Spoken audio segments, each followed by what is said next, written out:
Shu oddiy lampochka sizlardan anchagina rasxoddan qutqaradi desam ishonasizlarmi? Akalar, hozirgi kunda juda ham ko'p kuzatilayotgan holat, issiqda kunida borib to'xtab mashina o'chirganimizdan keyin qaynab ketish holati juda ham ko'p kuzatilyapti. Buni orqasidan galovka prokladka kuyyapti.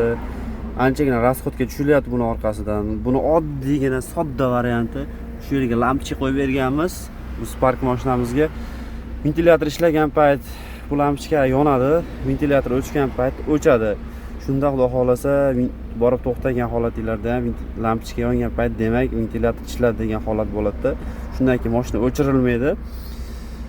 To'liq lampochka o'chgandan keyin mashinani o'chiramiz. Xudo xolasa qolgan joyda muammo bo'lmasa, suv sistema zo'r bo'lsa, xudo xolasa undan keyin qaynab ketish holatlari kuzatilmaydi. Mana bu holatimizda hozir ventilyator ishlayapti. Lampochka yonib turibdi, hozir o'chadi lampochka. Shundan keyin mashinani o'chirsak bo'ladi. Ventilyator o'chdi, lampochka ham o'chdi. Buni ulash juda ham oddiy. Bitta patrometer lampochka 2 metr kabel kerak bo'ladi. Buni xohlagan joyga, o'ziga qulay joyga qo'yib olsangiz bo'ladi. Bizga shu joy qulay bo'lgani uchun shu joyga qo'yib berdik.